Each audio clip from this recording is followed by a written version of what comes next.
સમાચારોમાં હું છું આપની સાથે હિરલ મહેતા। મહત્વના સમાચાર દિવાળીને લઈને, કારણ કે દિવાળીમાં વરસાદના એંધાણ છે। હવામાન વિભાગ દ્વારા આગાહી આપવામાં આવી છે। દિવાળીના તહેવારો પર રાજ્યમાં માવઠાનો માર પડી શકે છે। બેસતા વર્ષના દિવસે રાજ્યમાં વાદળછાયું વાતાવરણ રહેવાની પણ શક્યતા છે। રાજ્યના કેટલાક વિસ્તારમાં વરસાદ પડવાની શક્યતા વ્યક્ત કરાઈ છે। હવામાન નિષ્ણાંત અંબાલાલ પટેલ દ્વારા આગાહી આપવામાં આવી છે। 13 ઓક્ટોબરથી રાજ્યના વાતાવરણમાં પલટો આવવાની શક્યતા છે। 18 થી 20 ઓક્ટોબર દરમિયાન બંગાળના ઉપસાગરમાં લો પ્રેશર બની શકે। 23 ઓક્ટોબરથી ગુજરાતમાં ઠંડા પવન ફૂંકાશે। 18 નવેમ્બરથી બંગાળના ઉપસાગરમાં ચક્રવાતની શક્યતા વ્યક્ત કરાઈ છે। તો નવેમ્બર મહિનામાં પણ મોસમનો બેવડો માર સહન કરવો પડી શકે છે।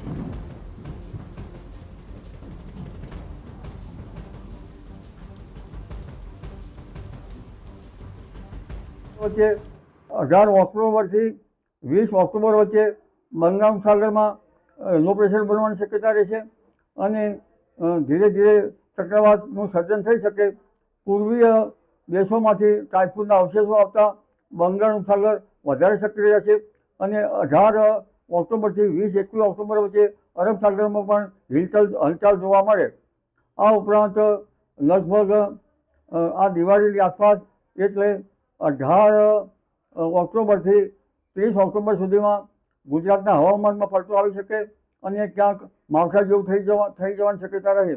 બેસતા વર્ષની શરૂઆતથી જ ગુજરાતના ભાગોમાં વાદળવાયુ આવવાની શક્યતા રહે અને 23 ઓક્ટોબરથી ઠંડા પવનો ફૂંકાવાની શક્યતા પણ રહે।